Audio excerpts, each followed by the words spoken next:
Le message, David Lebars, qu'on peut peut-être lancer à tous ceux qui nous écoutent et nous regardent, c'est que les policiers et gendarmes sont là pour qu'on puisse faire la fête en toute sécurité.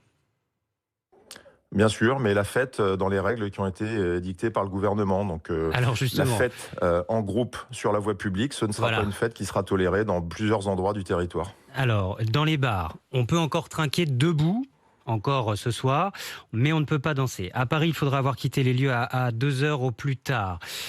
Comment allez-vous contrôler tout cela? Comment allez-vous éviter, vous le disiez, que les trottoirs ne deviennent des boîtes de nuit à ciel ouvert?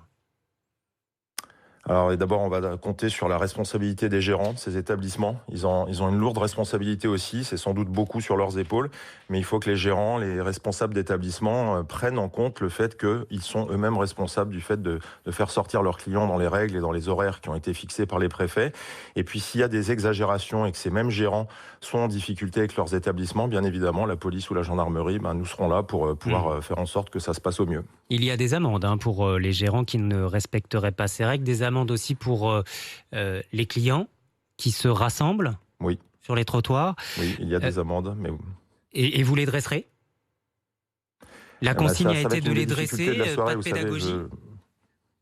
Non, mais je vais vous dire, il y a deux priorités ce soir. Il va y avoir les rassemblements interdits sous fond d'alcool, et vous savez que quand il y a de l'alcool, c'est difficile de convaincre un groupe. Et puis il y a ceux qui vont commettre des actes de délinquance et qui vont profiter du jour de l'an pour commettre des délits. Tout ce qui concerne la pandémie, l'alcool, sur ces sujets-là, je crois que l'amende, tout le monde a conscience qu'elle sera entre guillemets secondaire si on arrive à gérer les problématiques d'ordre public et de foule. On ne va pas commencer à aller chercher des gens qui ne sont pas porteurs d'un masque parce qu'il y a des priorités de groupe. En revanche, Oui. un groupe hostile qui refuserait de sortir d'un établissement ou un gérant qui serait de mauvaise foi pourra faire l'objet d'une amende, mais vous savez, on peut aussi traiter ça le lendemain, une fois qu'on a pris les identités. Ce qu'il faudra gérer, c'est l'urgence et les problématiques d'ordre public et de groupe. Oui, clairement, le masque à l'extérieur, là, qui redevient obligatoire dans plusieurs départements et à Paris depuis ce matin, c'est vraiment pas la priorité du jour. De toute façon, vous n'allez pas pouvoir tout faire, hein, David Lebars.